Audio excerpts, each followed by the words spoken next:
Hello student, welcome to my channel for lecturer. आज की इस वीडियो में मैं आपको क्लास 10 साइंस का बहुत ही मोस्ट इंपॉर्टेंट क्वेश्चन बताऊंगा और कम से कम 20 क्वेश्चंस देखने वाले हैं, क्योंकि ये आपका जो अति लघु क्वेश्चन है वो आता है आपके बोर्ड एग्जाम में। तो आप लोग इस वीडियो को ऑलरेडी लाइक कर दो, चैनल पर नया हो सब्सक्राइब कर लो, अपने फ्रेंड्स के साथ शेयर जरूर कर देना।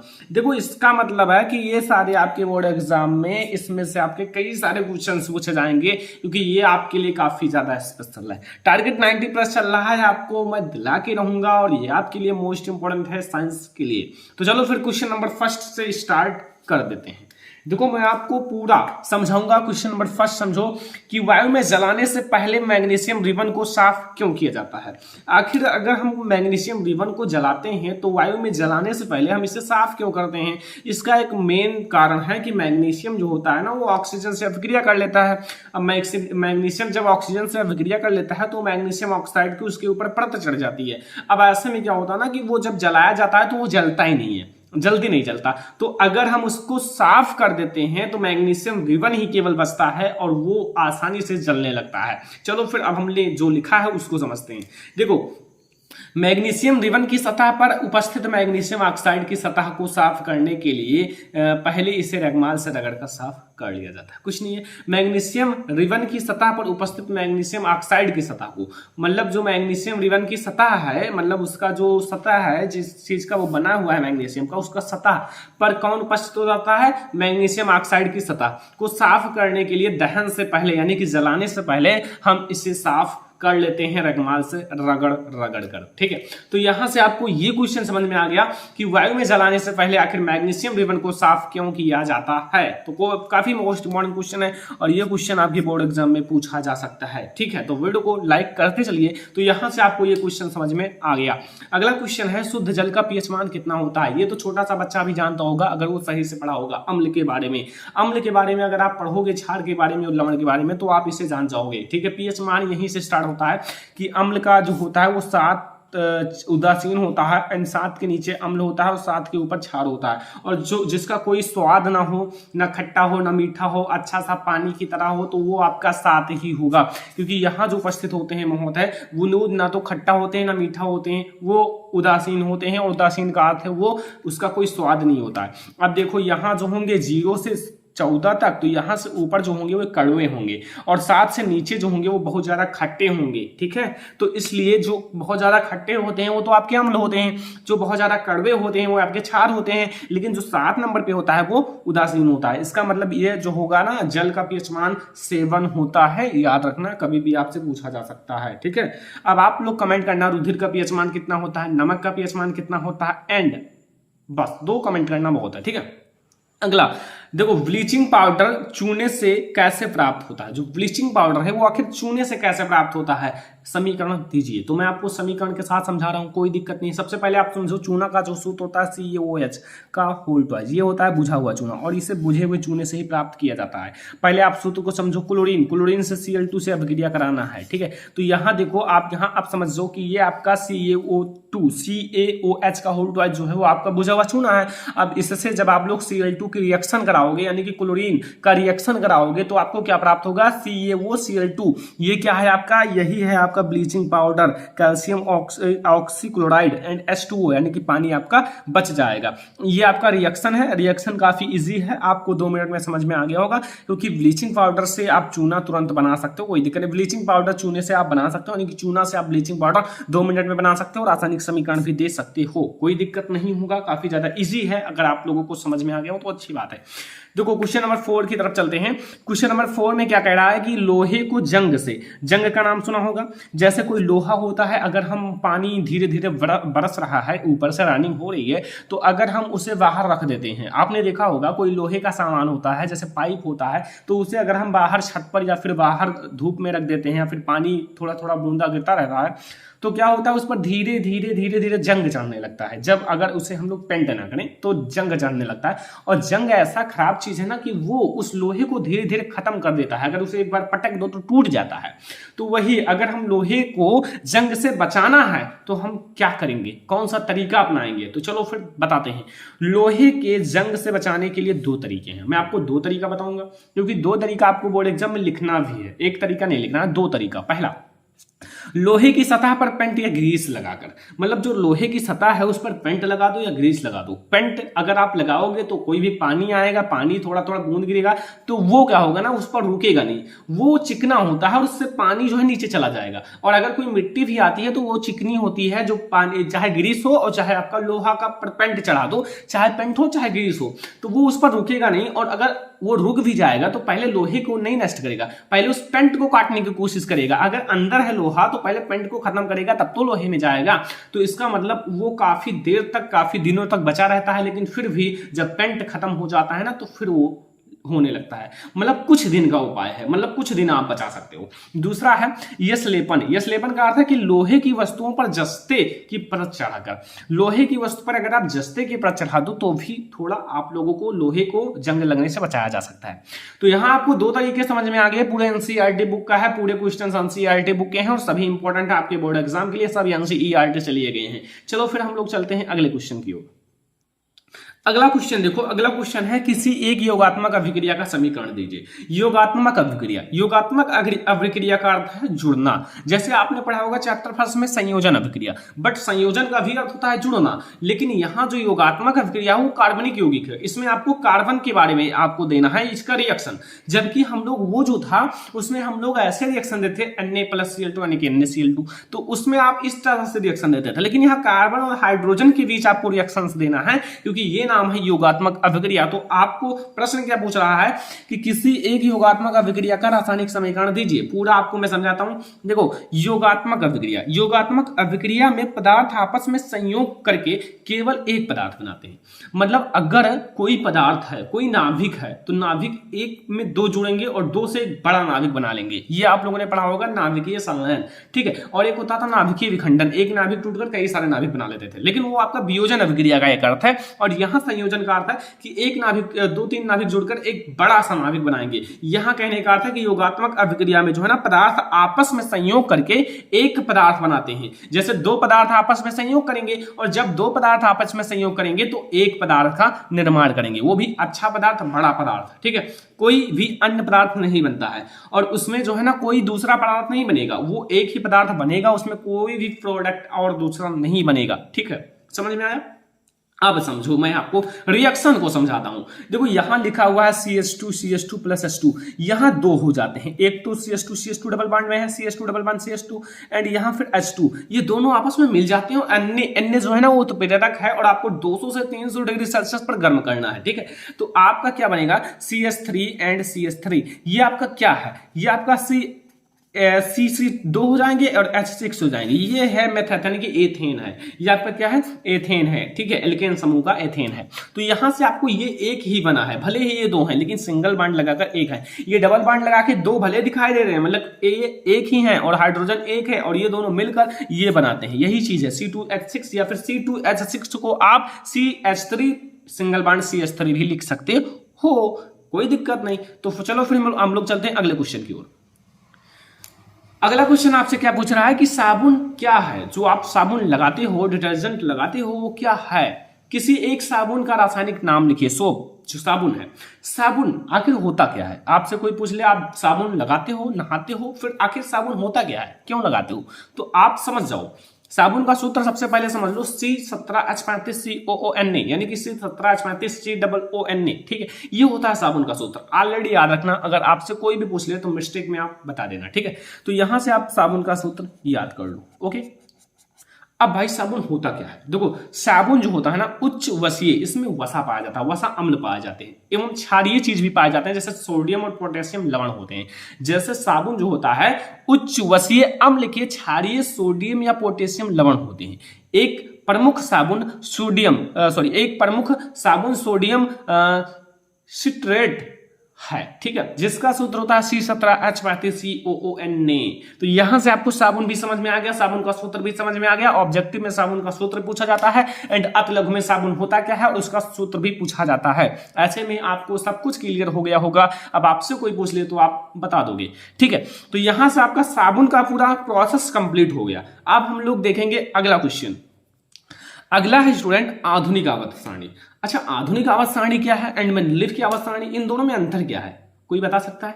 बता दोगे तुरंत, अभी 2 मिनट में आप सब कुछ क्लियर हो जाएगा। देखो आधुनिक आवर्त सारणी एक था, एक मेंडलीव की आवर्त सारणी था, पूरे पर एक चैप्टर आपका बनाया गया है तत्वों की आवर्त सारणी। बट ये दोनों को मैं कंपैरिजन करा के आपको दोनों का आपको परिभाषा बता दूंगा। देखो इसमें केवल 1-2 अक्षर बदलना है, और वो क्या बदलना है? वो ये बदलना है, बस इतने चेंजेस से पूरा आपका नियम बदल जाएगा। कैसे? चलो समझो। देखो आधुनिक आवर्त सारणी के नियम अनुसार, यानी कि आधुनिक आवर्त सारणी नियम के अनुसार तत्वों के भौतिक तथा रासायनिक गुण परमाणु क्रमांकों के आवर्ती फलन होते हैं। परमाणु क्रमांक के आवर्ती फलन होते हैं। यहां जो है ना एटॉमिक नंबर के आवर्ती फलन होते हैं। क्यों? क्योंकि यहां जो होते हैं, यहां कुल मिला के आधुनिक आवर्त सारणी में बताया गया है कि चाहे कोई तत्व हो, तत्वों के भौतिक तथा रासायनिक गुण उनके परमाणु क्रमांक पर निर्भर करते हैं, कि उनका गुण कैसा होगा वो परमाणु क्रमांक पर निर्भर करते हैं। लेकिन अगर मेंडलीव भाई का देखा जाए, मेंडलीव सर का, तो उन्होंने क्या कहा था कि मेंडलीव की आवर्त सारणी के नियमानुसार तत्वों के भौतिक तथा रासायनिक गुण परमाणु भार के आवर्ती फलन होते हैं, यानी कि एटॉमिक मास के आवर्ती फलन होते हैं। यहां से एक चीज आपको समझ में आ गया कि आपको 2 चीजें याद रखना है। नंबर फर्स्ट परमाणु क्रमांक, नंबर सेकंड परमाणु भार। अब नंबर फर्स्ट अगर आप परमाणु क्रमांक याद करोगे तो आधुनिक सारणी के लिए, नंबर 2 अगर आप परमाणु भार याद करोगे तो किसके लिए? मेंडलीव के लिए। यहां से आपके 2 आपके फार्मूला बन चुके हैं, मतलब 2 अच्छे परिभाषा बन गए हैं जो काफी ज्यादा इंपॉर्टेंट है और फेमस भी है आपके बोर्ड एग्जाम के लिए। तो 2 नंबर आपका यहां से पक्का हो जाएगा, क्योंकि इन दोनों में से एक जरूर हिट करेगा। चलो फिर हम लोग अगला क्वेश्चन चलते हैं। देखो अगला क्वेश्चन क्या है? अगला क्वेश्चन है कि रुधिर में एंटीजन एवं एंटीबॉडी कहां पाए जाते हैं? ये दोनों आप सुना होगा नाम, एंटीजन तथा एंटीबॉडी, बट कहां पाए जाते हैं ये आपको नहीं पता होगा। पता हो जाएगा, अभी मैं आपको बता देता हूं। देखो जो रुधिर में एंटीजन होता है ना, एंटीजन लाल रुधिर कणिकाओं में पाया जाता है तथा एंटीबॉडी प्लाज्मा में पाया जाता है। जो लाल रुधिर कणिका होती हैं उसमें क्या पाया जाता है? एंटीजन पाया जाता है, जबकि एंटीबॉडी जो होता है वो प्लाज्मा में पाया जाता है। ठीक है, ये समझ में आ गया होगा। कोई दिक्कत, कोई कंफ्यूजन कमेंट बॉक्स में आप पूछ लेना, वैसे कोई दिक्कत नहीं होगा। आप लोग नोट बना लो, याद करो। वैसे तो याद होने वाला नहीं है, आपको नोट बनाकर याद करना पड़ेगा। नोट्स अच्छा सुंदर बनाओ, हैंड राइटिंग अपनी अच्छी से कर लो, जितनी अच्छी हैंड राइटिंग हो सके उतना अच्छा करो, क्योंकि आप जितना ज्यादा अपनी हैंड राइटिंग इंप्रूव करोगे ना, आपसे भी बड़ा दादा बैठा हुआ है। मतलब आप चाहे 1 साल अपनी हैंड राइटिंग को इंप्रूव करने में लगा दो और आपकी हैंड राइटिंग सबसे खूबसूरत हो जाए ना, तो आपसे भी अच्छा लिखने वाला बैठा हुआ है। ठीक है, तो ऐसे में आप अपना कोशिश करो, हैंड राइटिंग इंप्रूव करो, नोट्स बनाओ, अच्छे से नोट्स उसे याद करो डेली बाय डेली। जितना भी याद कर लो उतना कम है, क्योंकि आजकल जो है ना बहुत सारे लोग 20-20 घंटे पढ़ते हैं, और ऐसे मतलब स्टूडेंट बहुत कम हैं जो इतना पढ़ेंगे, लेकिन हाँ कुछ ऐसे लोग हैं। ठीक है, तो फिर हम लोग आगे चलते हैं क्वेश्चन नंबर 7 से क्वेश्चन नंबर 8 पर। क्वेश्चन नंबर 8 क्या कह रहा है कि हमारे शरीर में हीमोग्लोबिन की कमी से क्या परिणाम हो सकता है? हीमोग्लोबिन यानी कि खून की कमी से। देखो हमारे शरीर में अगर हीमोग्लोबिन की कमी होगी तो क्या होगा? देखो हीमोग्लोबिन की कमी होने से हमारे शरीर में ऑक्सीजन की मात्रा कम हो जाती है। अगर आपके शरीर में हीमोग्लोबिन कम होगा तो आपकी जो शरीर में ऑक्सीजन की मात्रा कम हो जाएगी, क्योंकि हीमोग्लोबिन ऑक्सीजन का वहन करता है। अब जो हीमोग्लोबिन होता है, यहां आप नाम सुनो, हीमोग्लोबिन जो है ना ऑक्सीजन का वहन करता है, एक प्रकार का ये मतलब इसका साधन है। अब साधन है, वहन है, तो वैसे में अगर ये भाई कम होंगे हीमोग्लोबिन, तो हीमोग्लोबिन अगर कम हो जाएगा तो ऑक्सीजन में भी तो कमी होगी कि नहीं होगी? होगी। तो यहां से आपको यह समझ में आ गया कि हमारे शरीर में हीमोग्लोबिन की कमी से क्या होगा? ऑक्सीजन की कमी होगी। बस थोड़ा थोड़ा या ट्रिक से याद करो, आपको सब कुछ क्लियर हो जाएगा। ठीक है, तो अगला स्टूडेंट देखते हैं क्वेश्चन नंबर 9। परिवार नियोजन से आप क्या समझते हो? छोटे परिवार के महत्व को समझाइए। परिवार नियोजन, देखो परिवार नियोजन का नाम सुना होगा यार, लेकिन कुछ ऐसे लोग हैं जो नियोजन नहीं बल्कि परिवार को बढ़ाते हैं, लेकिन इसका नियोजन करना अनिवार्य है। ठीक है, देखो जैसे परिवार नियोजन का अर्थ है कि परिवार को नियोजित रखना, सीमित रखना। अगर आपके पास मतलब खाने पीने के लिए ज्यादा चीजें नहीं है, ज्यादा वस्तुएं नहीं है, ज्यादा आपके पास रुपए नहीं है, तो आप परिवार को नियोजित रखो। क्योंकि अगर कोई भी बच्चा है मतलब अगर वो खाने को नहीं पाएगा, पहनने को नहीं पाएगा, तो ऐसे में उसे सुख कहाँ मिलेगा? तो इसका अर्थ है कि आप परिवार को नियोजित रखो। आपके पास पैसा नहीं है, एक बच्चा हो, दो बच्चा हो, बहुत है। तो यहाँ परिवार नियोजन का अर्थ है कि परिवार कल्याण हेतु, परिवार के कल्याण के लिए बताया गया है। सरकार कोई गलत नहीं कह रही है, सही कह रहा है। परिवार कल्याण हेतु बच्चों की संख्या सीमित कर परिवार को नियोजन करने की प्रक्रिया को परिवार नियोजन कहते हैं। बहुत आसान सा मैंने लिखा है कि परिवार को अगर कल्याण करना है, परिवार का पूरा कल्याण करने हेतु बच्चों की संख्या सीमित कर परिवार को नियोजन करने की प्रक्रिया को परिवार नियोजन कहते हैं। जैसा कि सरकार ने लागू किया है कि अगर एक माता पिता हो मतलब है तो उनके 2 बच्चे से ज्यादा ना हो, वरना उनका कोई सरकारी काम नहीं होगा। इसका मतलब यहां भी परिवार नियोजन की प्रक्रिया चलाई गई है। जितना परिवार नियोजन करा जाए उतना अच्छा है। यदि परिवार में बच्चों की संख्या सीमित होगी तो परिवार सुखी जीवन तथा अच्छा रहन सहन रख सकेगा।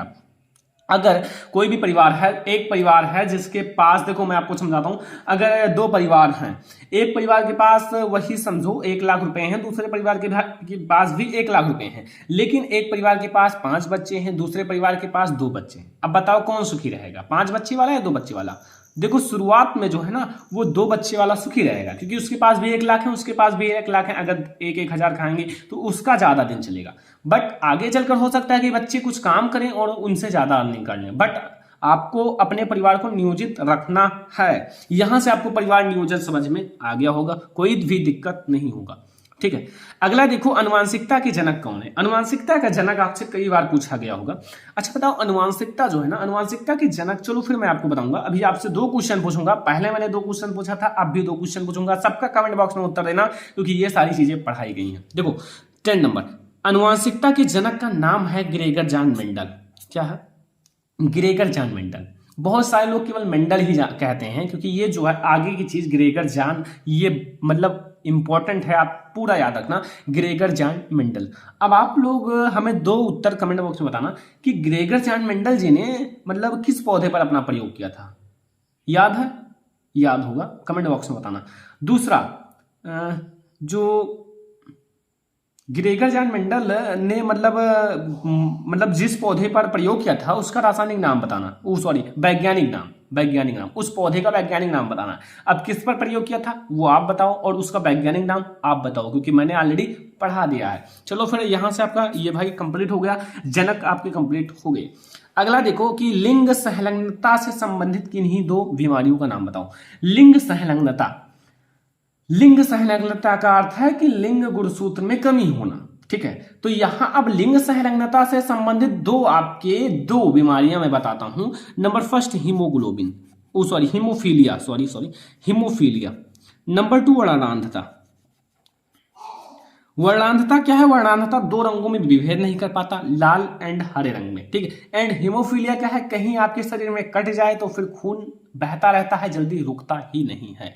तो यहां से 2 लिंग संलग्नता रोग आपको समझ में आ गए होंगे, आपको कोई दिक्कत नहीं होगा और काफी ज्यादा इंपॉर्टेंट है। ये लिंग संलग्न रोग हैं और काफी ज्यादा भयानक होते हैं, काफी ज्यादा बेकार होते हैं। ठीक है, तो ऐसे में बच के रहिए। तो यहां से आपका क्वेश्चन नंबर 11 आपका बिल्कुल कंप्लीट हो गया है। फिर हम लोग अगले क्वेश्चन की ओर चलते हैं।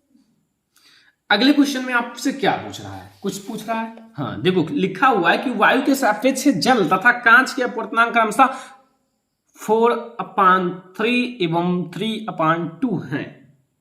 तो जल का कांच के सापेक्ष अपवर्तनांक ज्ञात कीजिए। एक सूत्र आप लोगों ने पढ़ा होगा या फिर मैंने पढ़ाया होगा, वो आप लोग याद करो। जैसे हमें क्या करना है, जल के सापेक्ष किसका? जल का कांच के सापेक्ष, जल का कांच का सापेक्ष, यानी कि जी, यानी कि कांच को आगे लिखना है एंड जल, कांच एंड वाटर को पीछे लिखना है। अब आपको एक सूत्र मैंने बताया था कि अब किसका दिया हुआ है, ANW क्या है? यह है वायु के सापेक्ष जल का, एंड ये भी ANG वायु के सापेक्ष कांच का। दोनों का मान रख दो, आपका उत्तर आ जाएगा फटाक से, कोई दिक्कत नहीं। काफी इजी क्वेश्चंस हैं, बट आप लोगों को हार्ड लग रहा होगा। देखो यहां आपका क्या है, यहां 4/3 है एंड यहां आपका है 3/2।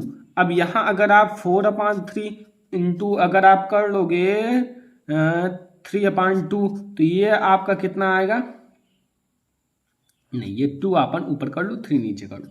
ठीक है, तो यहां 4 3 एंड 9, 8/9 आपका आंसर आ जाएगा। ठीक है, 8/9, क्योंकि ये जो है ना ये तो ऊपर से गुणा होगा, अंदर का अंदर से होता है, ऊपर का ऊपर से होता है। तो यहाँ आपका ये 4 दूनी 8 एंड 3 का 9, 8/9 आपका आंसर आ जाएगा। यहाँ आप करेक्ट आंसर लिख दो, ये आपका आंसर हो गया। कोई दिक्कत कोई कंफ्यूजन नहीं होगा, क्योंकि काफी ज्यादा इजी क्वेश्चन है एंड ऐसे क्वेश्चन तो आपको हमेशा आते रहेंगे। चलो अगला क्वेश्चन, किसी लेंस की क्षमता से आप क्या समझते हो? कोई लेंस है उसकी क्षमता, यानी कि लेंस की क्षमता से आप क्या समझते हो? पावर ऑफ लेंस क्या है? देखो लेंस की क्षमता काफी ज्यादा इंपॉर्टेंट क्वेश्चन है, आपके बोर्ड एग्जाम में पूछा जाता है। देखो लेंस की प्रकाश की किरणों को अभिसरित या अपसरित करने की क्षमता को लेंस की क्षमता कहते हैं। क्या? जैसे लेंस जो है ना, लेंस अगर प्रकाश उस पर जाती है तो प्रकाश की किरणें जो उस पर पड़ती हैं तो उसको अभिसरित मतलब फैलाने तथा बटोरने की प्रक्रिया को ही लेंस की क्षमता कहते हैं। Power of lens, capacity of lens. तो यहां से आपको लेंस की क्षमता भी समझ में आ गई होगी। काफी ज्यादा इजी क्वेश्चंस हैं एंड ऐसे क्वेश्चंस आपके बोर्ड एग्जाम में पूछे जाते हैं और आपको कंप्लीट कर लेना है। तो यहां से आपको लेंस की क्षमता भी समझ में आ गया। अगला क्वेश्चन चलते हैं। अगला क्वेश्चन है, नेत्र की समंजन क्षमता से आप क्या समझते हो? अभी तक तो नेत्र की क्षमता थी, बट अब आपको बताना है नेत्र की समंजन क्षमता, जो कि आप लोगों के लिए आईएमपी क्वेश्चन है। सारे आईएमपी हैं, ऐसे में कोई नहीं है कि ऐसा जो आपके बोर्ड एग्जाम में ना पूछा जाए, कोई भी पूछा जा सकता है। तो नेत्र की वह क्षमता जिसके कारण वह अपनी फोकस दूरी को समायोजित करके निकट तथा दूरस्थ वस्तुओं को फोकसित कर लेती है, नेत्र की समंजन क्षमता कहलाती है। या फिर आप कह सकते हो कि हाँ, फोकस दूरी को नियोजित करने की क्षमता को ही नेत्र की समंजन क्षमता कहते हैं। एक शॉर्टकट परिभाषा, बट दूसरा है कि नेत्र की वह क्षमता जिसके कारण वह अपनी फोकस दूरी को समायोजित करके निकट तथा दूरस्थ वस्तुओं को फोकसित कर लेता है, नेत्र की समंजन क्षमता कहलाता है। ये नोट कर लो, अगर आपको समझ में आ गया हो नोट कर लो, और आप लोग नोट्स बना लो अच्छे से और इसे नोट करके याद कर लेना, क्योंकि आपके बोर्ड एग्जाम में कौन सा क्वेश्चन इसमें से 3, 4 क्वेश्चन, 5 क्वेश्चन पूछ लिए जाएं, ये किसी को नहीं पता है। ठीक है, हाँ, ऐसा है कि जैसे कोई टीचर का माइंड होता है और जो पेपर बनाता है वो भी एक टीचर होता है, ऐसे में दोनों का माइंड कभी कभी एक जैसा हो जाता है और वही क्वेश्चन आ जाता है जो सर ने पढ़ाया है। तो ऐसे में हो सकता है कि ये क्वेश्चन पूछा जाए, ऐसा कोई नहीं कि नहीं पूछा जा सकता है, पूछा भी जा सकता है। चलो फिर हम लोग चलते हैं अगले क्वेश्चन की ओर। अगला क्वेश्चन क्या है? अगला क्वेश्चन आप लोग देख लो, फिर मैं आपको बताता हूं। ठीक है, यह क्वेश्चन क्या है कि यदि किसी चालक में प्रवाहित धारा 4 एम्पियर हो, जैसे कोई आपका कंडक्टर है, चालक है, कोई तार है, उसमें अगर आप धारा प्रवाहित करते हो तो वो कितना हो? 4 एम्पियर हो, बट उसको टाइम कितना देना है? 1.5 मिनट में आपको प्रवाहित करना है। तो आवेश की गणना करो। आपको यहाँ क्या दिया हुआ है? मैंने बताया था न्यूमेरिकल लगाने का ट्रिक, अगर आपने नहीं देखा हो तो देख लेना, लिंक इस वीडियो के डिस्क्रिप्शन में है, बहुत अच्छे से बताया था। देखो अगर आपको यहाँ क्या क्या दिया हुआ है, पहले ये देखो, पहले आप क्वेश्चन को ध्यान से पढ़ो कि यदि किसी चालक में प्रवाहित धारा कितनी दी हुई है? 4 एम्पियर। यानी कि अगर यहां बात की जाए विद्युत धारा की तो कितना दिया हुआ है?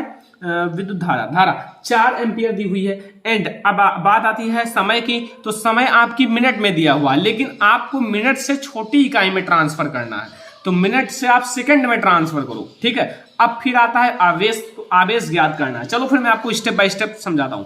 सबसे पहले धारा आई कितना है भाई? धारा आई है 4 एम्पियर। ओके, कोई दिक्कत नहीं है। आपका टी यानी कि समय कितना दिया हुआ है? समय आपका है 1.5 मिनट में दिया हुआ है ना, लेकिन आप अगर इसे सेकंड में कन्वर्ट करोगे तो 1 मिनट में कितने सेकंड होते हैं? 60 सेकंड, और आधा मिनट में 30 सेकंड, यानी कि 90 सेकंड हो जाएंगे। चलो ये भी क्लियर हो गया। अब बात आती है आवेश यानी कि क्यू की। क्यू कितना आएगा?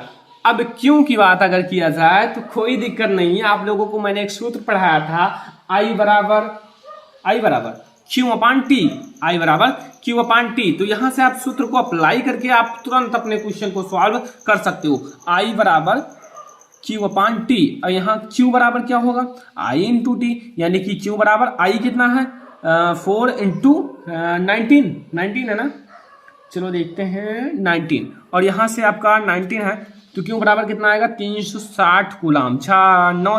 9 त्रिक 36, तो 360 कूलाम आएगा। कोई दिक्कत नहीं, यहां से आपको केवल एक फार्मूला याद रखना है, ये फार्मूला है ये, I बराबर Q upon T, and Q हमें ज्ञात करना है, तो Q बराबर I into T, and Q I का मान मैंने रख दिया 4 एंड T का मान रख दिया 90, यानी कि Q बराबर 360 कूलाम। ठीक है, आंसर आ गया, कोई दिक्कत? यहां मैं अच्छे से लिख देता हूं 360 आंसर, लेकिन यहां कितने में आया? कूलाम में आया है यार। चलो फिर आपका याद हो गया। अगले क्वेश्चन की ओर चलते हैं। 1 एम्पियर की परिभाषा दीजिए, यानी कि 1 एम्पियर क्या होता है। वैसे एम्पियर तो आपने सुना है, बट आखिर 1 एम्पियर होता क्या है ये तो आपको बताना है।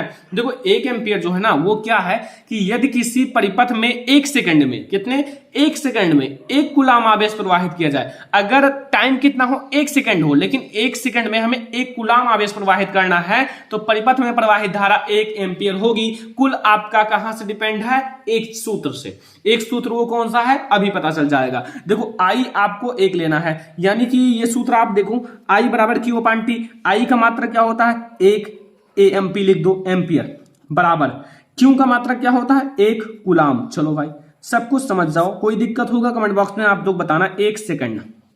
चलो अब इस सूत्र से समझो, हमें 1 एम्पियर की परिभाषा देना है, तो यहां से समझो 1 सेकंड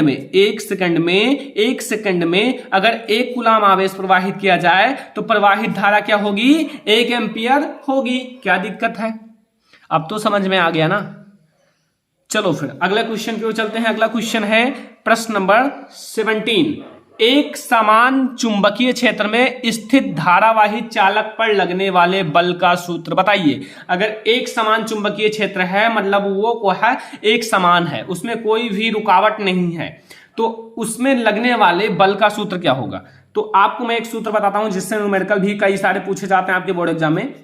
F बराबर IVL साइन थीटा। बट अब बताओ IVL साइन थीटा आपको याद रहेगा, लेकिन यहाँ थीटा क्या है? थीटा है चालक की चुंबकीय क्षेत्र की दिशा, I क्या है? धारा है, B क्या है? चुंबकीय क्षेत्र है, L क्या है? लंबाई है।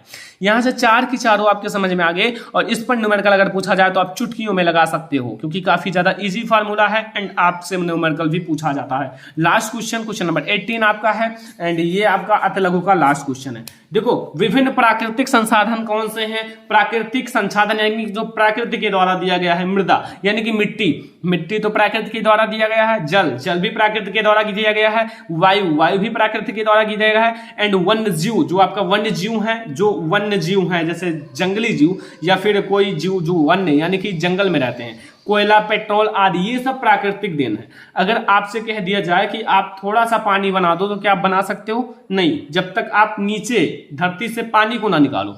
आप पेट्रोल बना सकते हो? बना तो सकते हैं, बट वैज्ञानिक बना सकते हैं थोड़े, अगर नीचे से ना आए ना तो अभी उसकी भी कमी पड़ जाए। तो यहां से विभिन्न प्राकृतिक संसाधन मैंने 1 2 3 4 5 6 या 7 मैंने बता दिया। अब इसमें से आप 5 याद कर लो, 4 याद कर लो, 3 याद कर लो, तो उसकी आपके ऊपर डिपेंड करता है। ठीक है, अब यहां से आपके ये थे मोस्ट इंपोर्टेंट अतिलघु क्वेश्चन, अतिलघु। ठीक है, इससे आपके बोर्ड एग्जाम में आएंगे 100.1%, क्योंकि ये सारे क्वेश्चंस IMP हैं। ठीक है, तो यहां से आपको करना क्या है? इसका नोट्स बनाना है। नोट्स बना लो, अभी आपसे कितनी बार कहा गया नोट्स बना लो, और जो स्टूडेंट नोट्स बनाए हैं वो कमेंट करना सर मैंने नोट्स बना लिया, क्योंकि हमें देखना है कितने स्टूडेंट नोट्स बनाते हैं, कितने स्टूडेंट मन लगा के पढ़ते हैं। ठीक है, तो ये सब आप लोग कमेंट करना। जो स्टूडेंट नोट्स बनाए हैं सब्जेक्ट का वो कमेंट करना, और जो स्टूडेंट नोट्स नहीं बनाए हैं वो कमेंट कर देना सर मैंने अभी नोट्स नहीं बनाया, तब बहुत अच्छा लगेगा। ठीक है, तो ऐसे में आप लोग इस वीडियो को ज्यादा से ज्यादा लाइक कर दो। ठीक है, शेयर कर दो अपने फ्रेंड्स के साथ, चैनल पर नया सब्सक्राइब कर लेना, और अपने फ्रेंड्स के साथ भी शेयर कर देना ताकि वो बैठे हो तो पढ़ना स्टार्ट कर दें, क्योंकि पेपर अब की बार बहुत हार्ड आने वाला है, और आपका पेपर भी बना दिया जाएगा। मॉडल पेपर आप लोगों के लिए आ जाएगा, आप लोगों का टेस्ट भी शुरू हो जाएगा। ठीक है, thanks for watching this video.